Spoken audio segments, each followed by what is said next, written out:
తెలంగాణ రాష్ట్ర ముఖ్యమంత్రి అబద్దాల కోరు, అబద్దాలకు పర్యాయపదంలా ఉన్నటువంటి దగాకోరు, ప్రజలను మోసం చేసినటువంటి రైతు మోసకారి అయిన రేవంత్ రెడ్డి నిన్న మీటింగ్ లో మాట్లాడుకుంటూ కేసీఆర్ అనే మొక్కని మళ్ళా మొలవనియాట. ఎవరు మొక్క, ఎవరు మహావృక్షం, ఏ మొక్క ఎక్కడ మొలుస్తుంది, ఏ మొక్కను ఎవరు బలవనీయాలనేటువంటి కనీసం సోయి లేకుండా మాట్లాడుతున్నటువంటి ఒక దౌర్భాగ్యమైన పరిస్థితులలో ఒక భావదారిద్ర్యంతో కొట్టిమిట్టాడుతున్నటువంటి వెధవ ఎవడు అంటే రేవంత్ రెడ్డి. ఎందుకంటున్నానంటే ఈ మాట వెధవ అని, ఈ రోజు వరకు పెట్టినటువంటి ఏ మీటింగ్ అయినా దాదాపు ఏడాది కావస్తుంది. అది కాంగ్రెస్ పార్టీ మీటింగ్ అయినా, అది గవర్నమెంట్ కు సంబంధించిన మీటింగ్ అయినా, అది పబ్లిక్ కు సంబంధించిన మీటింగ్ అయినా, ఏ మీటింగ్ అయినా వారి వాదన ఒకటే, ఆవు కథ లెక్క. అడిసిరిగాలి ఇదిగానే కేసీఆర్ గారు తిట్టిపోవాలి. కేసీఆర్ తిట్టడంతో ఉపన్యాసం తప్ప కేసీఆర్ అనేటువంటి పేరు తలుచుకోకుండా వారి జీవితం స్టార్టే కావట్లేదు. అటువంటి వాడు కేసీఆర్ గారు అనవాలి ఇప్పుడు చేస్తాడు. ఎట్లా సాధ్యమైతుంది? తెలంగాణ రాష్ట్ర ఏర్పాటు, తెలంగాణ జాతిపిత, చావు నోటు తలబెట్టి తెలంగాణ సాధించి 10 సంవత్సరాలు నిర్విరామంగా శ్రమించి అత్యద్భుతంగా తెలంగాణ అభివృద్ది పదంలో తీసుకుపోయి తెలంగాణ అభివృద్ది రేటును పెంచి, వృద్ధి రేటును పెంచి, వ్యవసాయ వృద్ధి రేటును పెంచి నా ఒక్క తుంగతుర్తి నియోజకవర్గంలోనే దాదాపు 1,20,000 ఎకరాలకు గోదావరి జలాలను తీసుకుని వచ్చి 12 లక్షల టన్నుల కెపాసిటీతో ఉన్నటువంటి వడ్లను పండించేటువంటి ఒక మంచి రైతు బిడ్డగా కేసీఆర్ గారు ముఖ్యమంత్రిగా పనిచేస్తే ఆయన ఆనవాళ్ళు లేకుండా చేస్తా అంటాడు. ఆయన మహావృక్షం రా నాయన, మరిచెట్టు కంటే ఎక్కువ.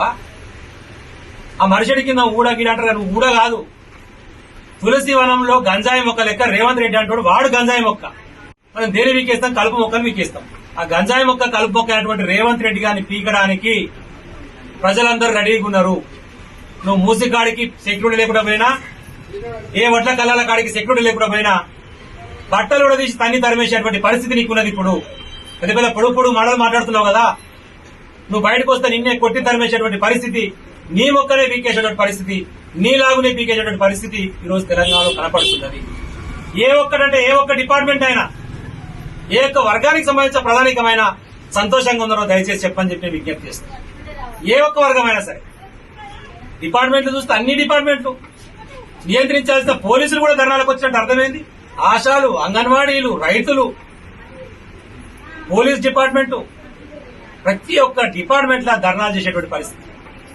5 డిఏలు చేసినటువంటి ఉద్యోగులకు సంబంధించి 1 డిఏ ఇచ్చి అది 18 నెలలు ఇస్తారట. దానికి మోతవారి ముచ్చట చెప్తారు. రైతు రుణమాఫీ దిక్కే లేదు. చేయాల్సినటువంటి సంక్షేమ కార్యక్రమాలు చేసే దమ్ము లేక, వాళ్ళు ఎట్లా బయటపడాలో తెలియక లంగమాటలు మాట్లాడుకుంటా ఇల్లు అరేంజ్ చేస్తా, అల్లు అరేంజ్ చేస్తా, ఎవరిని అరేంజ్ చేస్తావు, దీనికి అరేంజ్ చేస్తావు, నువ్వు అదర దొంగ, ఓటుకు నోటు దొంగవు, రెడీ గా దొరికి జైలు పోయినవి నువ్వు నీరు సూత్రాలు మాట్లాడుతూ ఓన్ నమ్ముతారు ప్రజలు. ఎందో కేసీఆర్ గారి కంటే గొప్పగా చేస్తాను అనుకోని పొరపాటున నమ్మి ప్రజల్ని కోటేసి గెలిపిస్తే వాళ్ళ రక్తం తాగుతున్నటువంటి పరిస్థితి. ఏడికి పోయిన ఒకటే చర్చ, ఎవరిని మందలించిన ఒకటే చర్చ. పోయి ఇప్పుడు నేను ఊళ్ళో తిరుగుతుంటే కూడా, సార్ దీన్ని 4 ఏళ్లు భరించాల్సిందేనా సార్, మధ్యలో ఓడా వీడు? వాళ్ళు అడిగే ప్రశ్న, మరి ఎట్లా 5 ఏళ్ళకి కోటేసి మీరు 4 ఏళ్లకు మధ్యలో ఎట్లా పోగొట్టాలి, మనం ఏం చేద్దాం? మనం ఏడాది కాలంలోనే నీ దినాలని సాగు కోరుకునేటువంటి పరిస్థితి తెలంగాణ రాష్ట్రంలో వచ్చింది అంటే దయచేసి ఆలోచించుకో అంటున్నా. ఎందుకు ప్రజలు ఇట్లా అంటున్నారు, నన్ను ఎందుకు ఇట్లా తిట్లు తిడుతున్నారు, నా కుటుంబాన్ని తిట్లు తిడుతున్నారు, ఎందుకు తిడుతున్నారు, నేను ఏం మార్చుకోవాలి, దానికి ఏం చేయాలి? కేసీఆర్ గారికి గుర్తు లేకుండా చేయాలంటే కేసీఆర్ గారి కంటే గొప్పగా చేసే ప్రయత్నం చేయాలి. కేసీఆర్ గారి మీద ఇష్టం వచ్చినట్టు మాట్లాడితే జరగదు. మాట్లాడడంలో నీకంటే ఎక్కువ మాట్లాడవచ్చు. నువ్వు లంగవైనా, దొంగవైనా, వెధవైనా తెలంగాణ రాష్ట్రానికి ముఖ్యమంత్రి కాబట్టి నేను గౌరవించాల్సి వస్తుంది. దిక్కులేదు, ఆ పదవిని చూసి గౌరవించాల్సి వస్తుంది. కానీ నువ్వు మాత్రం పిట్టల దొర లేక తుపాకి పట్టుకుని తెలంగాణ ఉద్యమకారుల మీద కాల్పు కాల్సిన నువ్వు తెలంగాణ గురించి మాట్లాడు. గురించి మాట్లాడితే సప్పులు లేదు, మళ్ళీ ఏటి వరకు అలా పైసలు లేదు. 200 యూనిట్ల గురించి మాట్లాడితే దాని గురించి సప్పులు లేదు. రైతాంగం ఈరోజు వడ్ల కొనుగోలు కేంద్రాల అమ్మకానికి పోతే మొత్తం ఒకటే ఎగ్జాంపుల్ చెప్తున్నాను. నిన్న మామూలుగా మాట్లాడిన ఒక దగ్గర ఏం జరుగుతుందా మా మండలంలో, ఆ మండలంలో చెప్పిన రిపోర్టు మొత్తం నియోజకవర్గం మొత్తం కలిపి కూడా 78,000 కాలేదు సార్ క్వింటాలు. ఒక్క మండలంలో అయ్యేది, మన 9 మండలాలు తుంగతుర్తి నియోజకవర్గం, ఒక మండలంలో అవుతుండే మనం ఉన్నప్పుడు 9 మండలాలు కలిపి కాలేదు అన్నాడు. అంటే అర్థమైంది. ఎందుకు ఇస్తలేరు రా అని రైతుని అడిగినాం. ఏమైందా ఎందుకు ఇస్తలేరా? వాడు రైతు బంద్ చేయకపోయా, రైతు రుణమాఫీ చేయకపోయా, మా ఓట్లు పుచ్చుకున్న గవర్నమెంట్ కమ్మినా వాడు పైసలు వేస్తారు, మాకు నమ్మకం లేదు సార్, ఈ పైసలు కూడా వాడు వేసుకొని పోతాడు రేవంత్ రెడ్డి గారు. అందుకని తక్కువ ఎక్కువ మేము మార్కెట్ పోయి అమ్ముకుంటున్నాం, మాకు రైస్ మిల్ అక్కడ అమ్ముకుంటున్నాం సార్, ఏం చేస్తాం మా బాధలని. ఈ ఏడు వరకు లేదు. రైస్ మిల్లర్ బ్లాక్ మెయిల్ చేస్తున్నాం. బ్యాంక్ గ్యారెంటీ పెడితేనే మీకు దిప్పుతామని చెప్పేసి వాళ్ళని బ్లాక్ మెయిల్ చేస్తున్నాం. గతంలో ఇచ్చినటువంటి ప్యాడీ తిరిగి ఇస్తావా అని చెప్పి కాంట్రాక్ట్ చేసి 1500 కోట్ల స్కామ్ చేసినాం. మూసీ ప్రక్షాళన గురించి మాట్లాడితే మేమేదో వ్యతిరేకం అన్నట్టు. మూసీ ప్రక్షాళన ప్రారంభించిందే బీఆర్ఎస్ పార్టీ, కేసీఆర్ గారు, కేటీఆర్ గారు. మేము పెట్టేటువంటి బడ్జెట్ 16,000 కోట్ల రూపాయలతోని మూసీ ప్రక్షాళన కోసం మేము బడ్జెట్ పెడితే ఈ రోజు నువ్వు 1,50,000 కోట్లు అంటే నువ్వు ఎట్లయితుంది అని అంటున్నా నేను. అది తప్పు, అది స్కామ్ అంటున్నాం. 2,500 కిలోమీటర్లు ఉన్నటువంటి గంగా నదిని పరిశుభ్రం చేయడం కోసమేమో 40,000 కోట్లు 2 సంవత్సరాలకు పెట్టింది కేంద్ర ప్రభుత్వం. ఇప్పుడు ఉన్నటువంటిది 150 కిలోమీటర్లు అయినటువంటి మూసీకేమో 1,50,000 కోట్లు అంటున్నాం. ఎట్లయితే అంటున్నాం. ఇది స్కామ్ కాబట్టి ఆ పేరుతో మీ జోబులు నింపుకునే ప్రయత్నం చేస్తున్నారు కాబట్టి దాన్ని వ్యతిరేకిస్తున్నాం. మూసీ ప్రక్షాళన వ్యతిరేకిస్తారు. మొన్న చూస్తే క్వార్టర్లీ చూస్తున్నా 10th ఇన్కమ్ వస్తుంది మనకి ఏంటంటే 15,000 కోట్లు గతంలో వచ్చేది. ప్రతి సంవత్సరం 15% పెరిగేది. ఆ 15,000 కోట్లు రాకపోగా మొన్న వచ్చింది 10,500 కోట్లు.